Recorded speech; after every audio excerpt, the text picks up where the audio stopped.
जय श्री राधा कृष्ण भगवान जी की, जय श्री गौरी शंकर भगवान जी की, जय श्री श्रावण मास महात्म्य की। मंदिर श्री बंसी वाले महात्मा यूट्यूब चैनल की ओर से हम आप सभी भक्तों का हार्दिक अभिनंदन करते हैं। आज हम आपको सुनाने जा रहे हैं श्री श्रावण मास महात्म्य के 5वें अध्याय की परम पावन कथा। इससे पहले आप श्रावण मास के अध्याय 1 से लेकर अध्याय 4 तक की कथा को हमारे चैनल पर सुन चुके हैं, जिसका लिंक इस वीडियो के डिस्क्रिप्शन में हमने दिया हुआ है।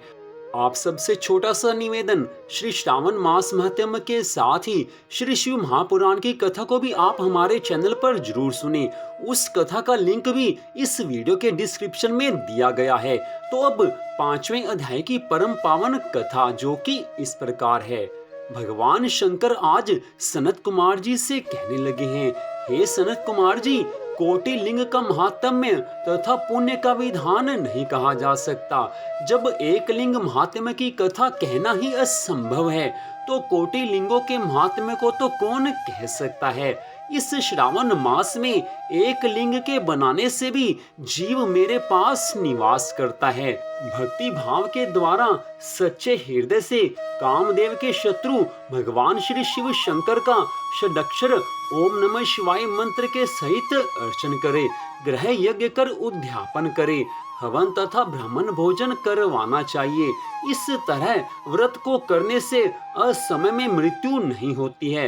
इस श्रावण मास का व्रत के सहित लिंगार्चन वंध्यात्व को हरण करके संपूर्ण आपत्तियों को दूर करता है। यह श्रावण मास सब ऐश्वर्यों की वृद्धि करवाने वाला है। हे मुनिवर, जो प्राणी पंचामृत से श्रावण मास में मेरा अभिषेक करता है, वह इस देह को छोड़कर कैलाश में मेरे समीप आकर एक कल्प तक निवास कर सकता है। वह प्राणी पंचामृत पीने वाला, गौ तथा धन आदि से युक्त अत्यंत मधुर भाषी त्रिपुरासुर हंता श्री शंकर को प्रिय होता है। जो इस महीने में पत्तल पर भोजन करता है, वह सोने के पात्र में भोजन करने वाला होता है तथा शाक त्यागने मात्र से शाक का करता होता है। वो मनुष्यों में उत्तम होता है। जो मनुष्य श्रावण मास में भूमि पर ही शयन करता है, वह मान लीजिए कि कैलाश में निवास करता है। जो इस श्रावण मास में अति सुबह एक दिन भी नहाता है, उसे 1 महीने के नहाने का फल मिल जाता है। इस श्रावण मास में जितेंद्रिय होने से इंद्रिय जन्य बल प्राप्त हो जाता है। इस श्रावण मास में स्फटिक मणि, पाषाण, मिट्टी तथा मरकत मणि निमित्त शिवलिंग में या स्वयं उत्पन्न या बनाए हुए या पिसान निर्मित या पीतल आदि चंदन, मक्खन या किसी भी तरह से निर्मित शिवलिंग में एक बार अर्चन करने मात्र से 100 ब्रह्म हत्या भस्म हो जाती हैं। सूर्य ग्रहण के समय या चंद्र ग्रहण के समय अन्य किसी सिद्ध क्षेत्र में लक्ष्य जप करने से जो सिद्धि कही गई है, वह सिद्धि इस श्रावण मास में एक बार ही जप करने से मिल सकती है। दूसरे समय में किए गए नमस्कार तथा प्रदक्षिणा से जो 1000 का फल मिलता है, वह फल इस महीने में एक बार करने मात्र से ही मिल जाता है। मुझे प्रिय इस श्रावण मास में देवपरायण करने पर सब वेद मंत्रों की अच्छी तरह सिद्धि हो सकती है। इस श्रावण मास में बिना पुरुष सूक्त के पाठ के एक भी दिन नहीं बिताना चाहिए। जो इसको अर्थवाद मात्र कहता है, वह प्राणी नरक को जाता है। जो इस बात पर विश्वास नहीं करता, वह प्राणी नरक को जाता है। हे मुनिवर, श्रावण मास मुझे कितना प्रिय है, इसकी महिमा का वर्णन हो नहीं सकता।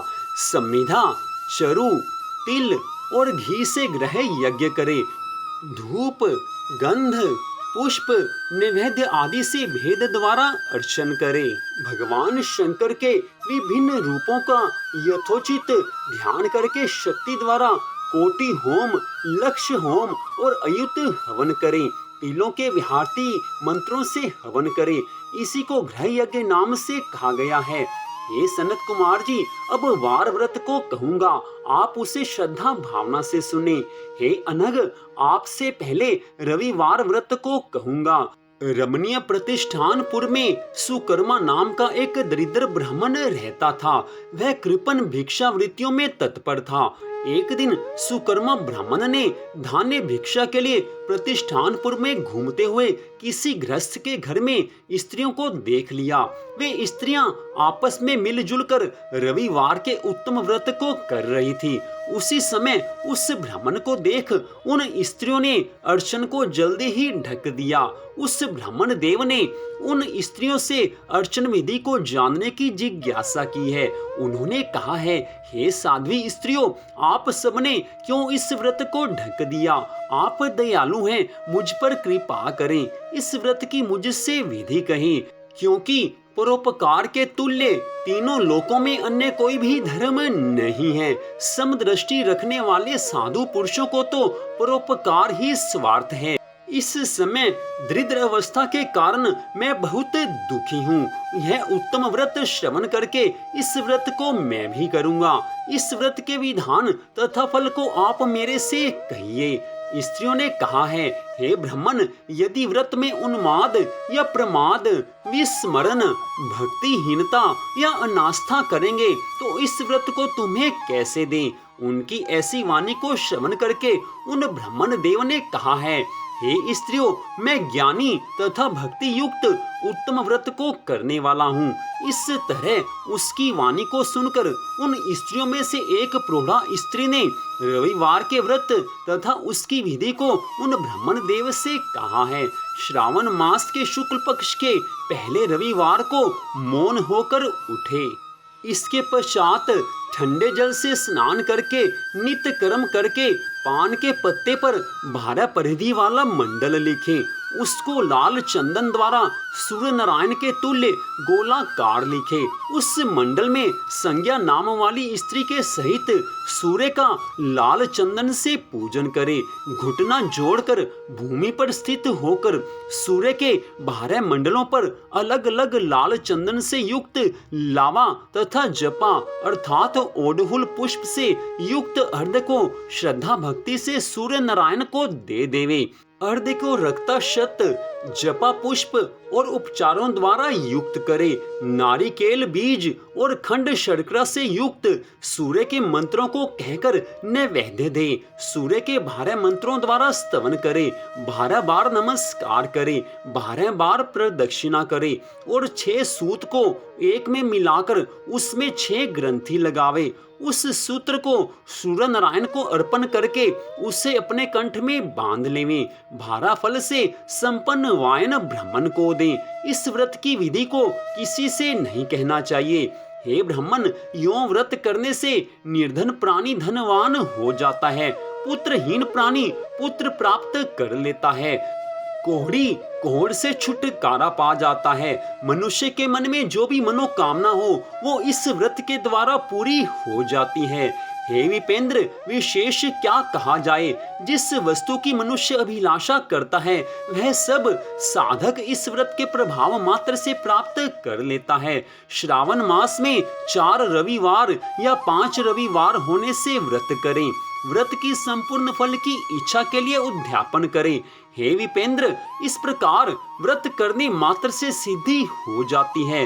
वह ब्राह्मण उन साध्वी स्त्रियों को नमस्कार करके अपने घर चला आया। घर आकर जैसा वह वहां पर कथा सुनकर आया था, जैसी विधि सुनकर आया था, वो विधि उसने अपनी दोनों कन्याओं को भी बता दी। उस व्रत के सुनने से और अर्चन तथा दर्शन मात्र से ही दोनों कन्याएं देवांगनाओं के तुल्य व्रत विधि के प्रभाव मात्र से सुंदर हो गई। उसी दिन से उस ब्राह्मण के घर में लक्ष्मी निवास करने लगी। अनेक रास्तों से अनेक निमित्तों सहित वह ब्राह्मण उस दिन से लक्ष्मीपति हो गया। उस घर में उस दिन से सुख संपत्ति का वास हो गया। किसी राजा ने उसी ब्राह्मण के घर के समीप रास्ते से होकर निकलते हुए अति उत्तम उन दोनों कन्याओं को बरामदे या खिड़की पर बैठे देखा। दोनों कन्याएं अपनी देह के अवयवों से त्रिलोक के संपूर्ण उत्तम चीजों को तथा कमल और चंद्रमा को भी अपमानित करती थी। ऐसी तो वो सुंदर थी। उन बालिकाओं को देखने मात्र से राजा मोहित हो गया। क्षण भर में वह मोहित होकर उनको देखता रहा। राजा ने ब्राह्मण को बुलाकर उन दोनों बालिकाओं के साथ विवाह करने की याचना की है। ब्राह्मण ने भी प्रसन्न होकर दोनों बालिकाओं का विवाह राजा के साथ कर दिया। वे दोनों बालिकाएं राजा को स्वामी के रूप में प्राप्त करके प्रसन्न हो गई। प्रसन्न चित्त होकर बालिकाएं इस व्रत को करके पुत्र और पौत्र आदि से युक्त हुई हैं।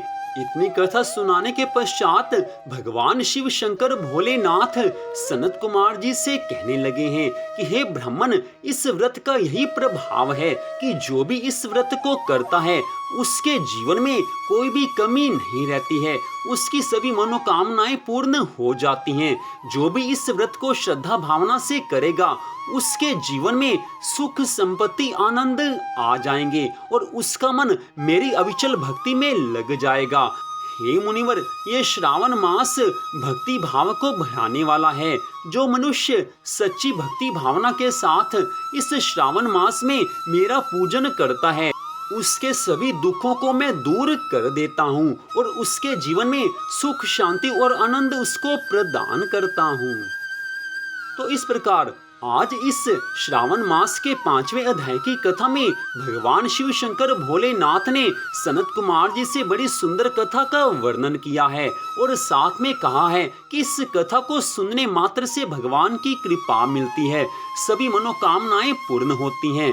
तो मंदिर शिव बंसी वाले महात्मा यूट्यूब चैनल की ओर से इस कथा को आपने सुना।